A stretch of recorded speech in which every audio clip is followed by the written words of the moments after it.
Un coup dévastateur vient de frapper le golfe Persique, directement la ligne de flottaison du pétrodollar. Préparez-vous à découvrir comment cette décision historique pourrait redéfinir l'équilibre économique mondial. Il y a quelques heures à peine, lors d'une réunion des membres de l'OPEP, les Émirats arabes unis ont décidé de se retirer de cet organisme, de ce que l'on appelle le cartel du pétrole. Les conséquences de cette décision affectent directement l'économie des États-Unis. Les Émirats ne veulent plus être des marionnettes des politiques de prix de Washington. Ils cherchent leur propre souveraineté énergétique pour financer leur avenir sans demander la permission. Cette démarche va à l'encontre des souhaits de Donald Trump, surtout en ce moment où l'économie américaine voit le prix de l'essence à la pompe atteindre parfois plus de 1,30 € par litre. Les Émirats sont le troisième plus grand producteur de l'OPEP, avec une production dépassant les 3 millions de barils par jour. Ils affirment que leurs décisions reflètent leur vision économique stratégique à long terme et surtout leur profil énergétique en constante évolution. Les Émirats arabes unis ont investi plus de 15 milliards de dollars ces dernières années dans leur infrastructure pétrolière. Maintenant, avec le conflit et la guerre des États-Unis contre l'Iran et la fermeture totale du détroit d'Ormuz pour les alliés américains, les Émirats arabes doivent trouver une solution et observer comment cela affecte directement l'économie, la base même qui soutenait le dollar. Depuis 1973, un accord étrangement avantageux pour les États-Unis imposait au monde la règle suivante. Si vous voulez du pétrole, vous devez payer avec des dollars américains. Cela a contraint chaque nation de la planète à accumuler des dollars, donnant à Washington un pouvoir infini pour imprimer cette monnaie sans véritable contrepartie. Mais cette ère de privilège est sur le point de se terminer. Nous assistons à la chute financière d'une hégémonie. Lorsque les Émirats, qui gèrent plus de 10% de la production du cartel, décident de faire cavalier seul, ils ne cherchent pas seulement à vendre plus de pétrole. Ils envoient un message direct à la Maison-Blanche. Nous n'avons plus besoin de votre permission ni de votre monnaie pour vendre notre pétrole. C'est là que la situation s'assombrit pour les États-Unis. Abu Dhabi commence à vendre du pétrole, désormais libre des restrictions imposées par l'OPEP, organisme que Donald Trump a d'ailleurs souvent fustigé, le qualifiant de manipulateur des prix du marché et d'arnaque.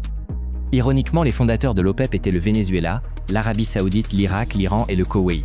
Aujourd'hui, le Venezuela, qui ne pouvait plus exporter de pétrole, le vend principalement aux États-Unis, tandis que l'Iran est l'un des pays dont les navires sont sous sanctions. La fonction principale de l'OPEP était précisément de contrôler le prix du pétrole. Par la suite, d'autres pays comme les Émirats arabes unis, l'Algérie, la Libye, le Nigeria, le Gabon, etc. se sont ajoutés. Mais le fait est que l'OPEP contrôlait la production de pétrole en fonction des niveaux de revenus souhaités. C'est pourquoi Donald Trump les traitait d'escrocs, car il n'avait aucune influence sur leurs décisions.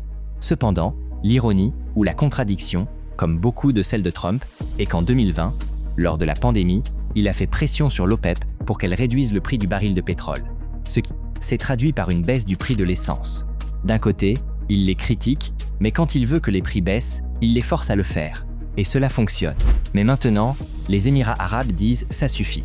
Nous ne permettrons plus à cet organisme, censé être autonome, de continuer à obéir aux ordres et aux diktats des États-Unis et surtout à renforcer leur monnaie. Les Émirats arabes unis pensent désormais à leurs propres intérêts. Ils constatent que cette alliance avec l'OPEP, avec Donald Trump en coulisses, ne leur apporte aucun bénéfice. Et maintenant, avec la fermeture du détroit d'Ormuz contrôlé par l'Iran. Car ce n'est pas une fermeture de facto, mais plutôt un passage autorisé aux navires que l'Iran décide de laisser passer, moyennant un accord préalable et un paiement de 1 à 2 millions de dollars juste pour le passage. Les Émirats arabes veulent vendre davantage de pétrole, dont ils sont déjà prêts à augmenter la production. Ils étaient auparavant limités à produire 3,2 millions de barils par jour, alors qu'ils ont une capacité d'au moins 5 millions de barils par jour. Ils anticipent que cette guerre finira par se débloquer, et quand ce sera le cas, ils seront prêts à vendre plus de pétrole qu'ils ne peuvent déjà produire. Mais pas seulement après la fin de la guerre, dès maintenant. Dès maintenant, ils peuvent commencer à acheminer leur production de pétrole, soit par le détroit d'Ormuz, soit par d'autres voies, pour les mettre sur le marché, surtout sans même qu'elles soient négociées en dollars. Abu Dhabi accepte déjà les yuans chinois, les roupies indiennes, ou même le nouveau système de paiement des BRICS. Alors, que se passe-t-il avec le dollar? Eh bien, il devient de moins en moins pertinent. La demande mondiale chute en flèche, et ces milliers de milliards de billets qui circulent dans le monde reviennent aux États-Unis comme une marée d'inflation que leur économie ne pourra pas supporter. C'est une forme de justice divine économique. Tandis que Washington et Donald Trump tentent d'éteindre les feux avec des porte-avions et des missiles, Et en bloquant les ports iraniens, les véritables fondations de son empire, le dollar, se fissure dans les raffineries, mais surtout dans les banques du Moyen-Orient et des États-Unis. Le géant n'a plus seulement les pieds d'argile, il est aussi en train de manquer de carburant, car les Émirats arabes unis subissent de fortes pressions financières découlant précisément de la situation au Moyen-Orient, de cette guerre que Donald Trump a lui-même initiée. Qui aurait cru que l'un des effets collatéraux de cette guerre absurde, insensée, sans stratégie ni logique, que Donald Trump a déclenché parce qu'on lui a dit que l'Iran allait l'attaquer, parce qu'il avait une intuition quand il a envoyé son gendre et Steve Witkoff pour mener des négociations de paix qui n'ont absolument rien donné avant cette guerre, se retourneraient maintenant contre lui. Et surtout, non seulement contre lui, mais contre toute l'économie des États-Unis, contre la base financière du dollar. Les Émirats font face à des pertes de revenus dues à la baisse du tourisme, précisément à cause de ces conflits régionaux, et doivent donc chercher de nouvelles routes, de nouveaux marchés et de nouvelles façons d'obtenir des revenus. Ils ne peuvent pas attendre que Donald Trump mette fin à cette guerre, qu'il parvienne à un accord qui n'avance pas du tout depuis le 28 février. Au contraire, l'Iran a gagné beaucoup plus de pouvoir, beaucoup plus d'influence dans la région, beaucoup plus de pouvoir de négociation. On ne discute presque plus du fait que les propriétaires, pour ainsi dire, du passage d'Ormuz sont l'Iran, et qu'une partie est partagée avec Oman, et ce pouvoir, ils ne l'avaient pas avant la guerre, et ils ne le lâcheront pas maintenant. Ils n'auraient aucune raison de le faire. Les États-Unis veulent que l'Iran livre l'uranium enrichi qu'il a développé jusqu'à présent. L'Iran ne le livrera jamais. Il ne livrera rien de tout cela. Donald Trump menace toutes les 5 minutes, dans ses publications sur le réseau social X, de bombarder à nouveau l'Iran. Le fait est qu'il n'a plus les moyens suffisants pour continuer à les bombarder. C'est pourquoi il a suspendu la guerre, c'est pourquoi il a conclu une trêve, et c'est pourquoi il l'a prolongée unilatéralement. Il a donc été réduit, selon lui, à bloquer la sortie des ports iraniens en mer Rouge, là, dans la mer d'Arabie, pour d'une certaine manière faire la même stratégie absurde qu'il menait dans la mer des Caraïbes avant l'opération avec Maduro, que vous appeliez cela comme vous voulez. Dites-moi si pour vous ce fut une extraction, un enlèvement, comment le nommeriez-vous? Mais le fait est que la marine américaine bombardait les petites embarcations qui passaient par là et les éliminait.